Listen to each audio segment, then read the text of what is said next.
Greetings and salutations, what is going on everyone? This is Jordan, also known as Roguelike PAC from the Backlog Chronicles. I'm here today to talk to you about Arkane Studios' newest release, Deathloop, along with some of my impressions of this game after about 17 hours of playtime.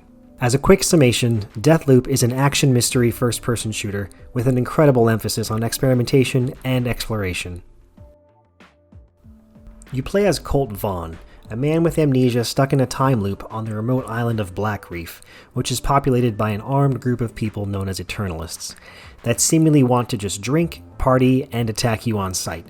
The only way to break the loop is to eliminate an ensemble of 8 visionaries over the course of a single day. Those familiar with Dishonored and my 2017 Game of the Year Prey will know that in true Arkane fashion, player agency is a tenet of the game's experience. The environments are littered with crawl spaces, elevated railings, tunnels, and interactive elements that afford opportunities for the player to approach encounters in a wide variety of ways. All of these aspects of the maps will have apparent variations depending on the time of day, which can change how you navigate a given region, such as a door being blown open in the afternoon, or low tide in the evening revealing a seaside cave access. Sounds awesome, yeah? Now take all of those features and inject an essence of roguelite gameplay and random PvP invasions, and you've got Deathloop. A dense, deeply rewarding experience that will ask for your undivided attention and for you to expend more than a few brain cells to grasp its gameplay loop.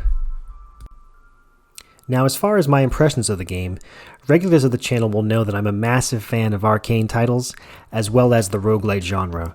So if you were to make a guess that I enjoy Deathloop, you would be correct. The presentation in terms of art style and voice acting is immediately engaging, and the writing is hilarious, smartly balancing the line between crude and witty. I find the shooting to be responsive and satisfying. The weapon variety allows for many playstyles, all of which are viable. There's a weapon tier system with legendaries that have unique, powerful abilities and visual appearances. The bottom tier weapons have a chance of jamming, though this isn't much of an issue as you'll find higher tiered gear fairly quickly. Slabs are your active abilities, and they are incredibly fun, and liberal use of them is recommended, especially since there is no consumable required to refill your power gauge.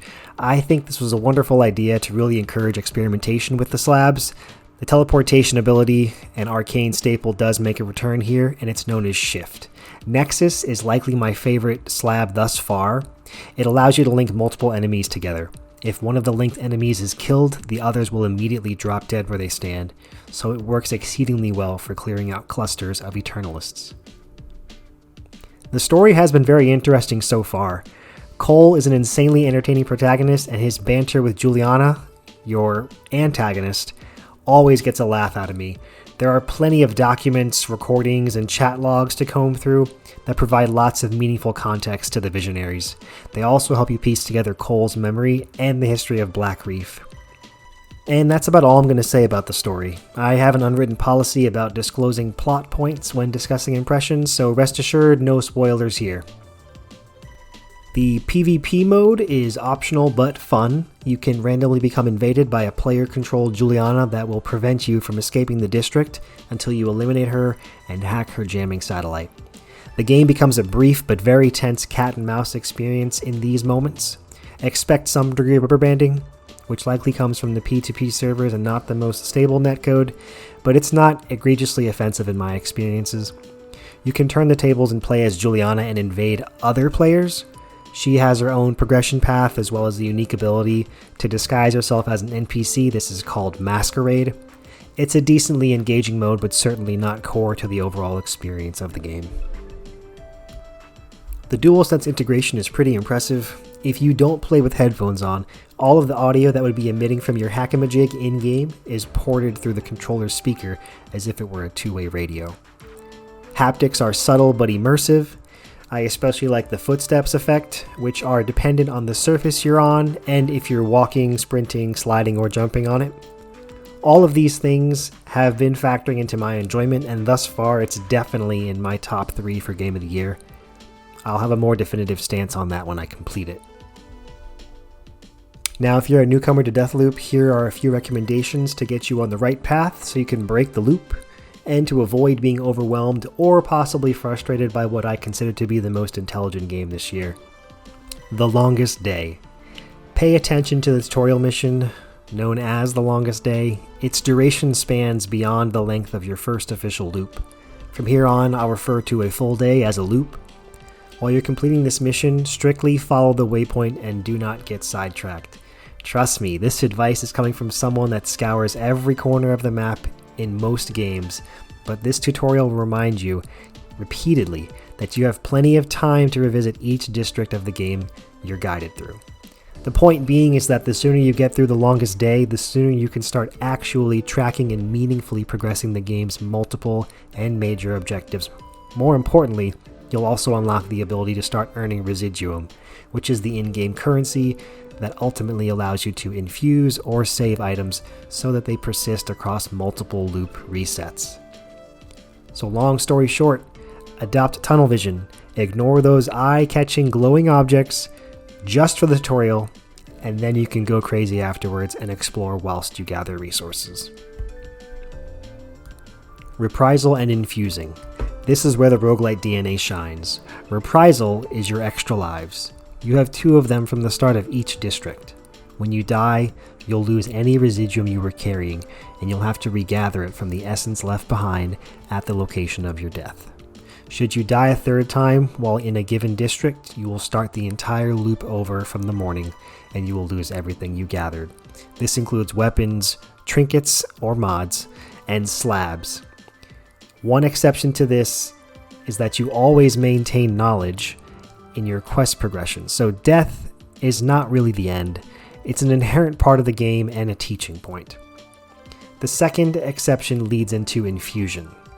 Infusion is the act of preserving aspects of your arsenal so that they persist between loops. You'll have the opportunity to infuse when you're within the tunnel system in between entering and exiting districts. It's ultimately up to you to decide what you want to infuse. You'll have the ability to sell unwanted gear for residuum, and if you should desire, you can even sell items that you had previously infused. My strategy is to always infuse my slabs and slab upgrades, and always consider infusing high-tier weapons based on playstyle. An important thing to note is that at the end of the evening, you will have a chance to infuse one last time before starting a new loop. Infuse everything you can or want, because your residuum will not carry over with you. Visionary and Arsenal leads. Because of the inherent mission structure of their games, Arkane, for better or worse, have a habit of including a multitude of HUD elements, such as trackable objective markers that will fill your screen if you have them on. Don't let this overwhelm you. You can freely toggle their presence on screen. Furthermore, don't get caught up with indecision or uncertainty as if there's a proper order of tackling these objectives. Rest assured, you have complete freedom with how you want to progress. It helps to choose a single objective to pursue in a given district and to exhaust it before you start tracking a sub-objective. When your orange waypoint highlights the area exit, you should feel free to explore and track sub-objectives and discoveries or farm residuum. Well everyone, that's going to conclude my overview of Deathloop. Now go forth and break or protect those loops. But most of all, enjoy this incredible game. I truly hope this video has been informative and helpful. If so, consider giving it a like and sharing it with your friends. Leave a comment down below if you'd like to discuss your experience of the game with us.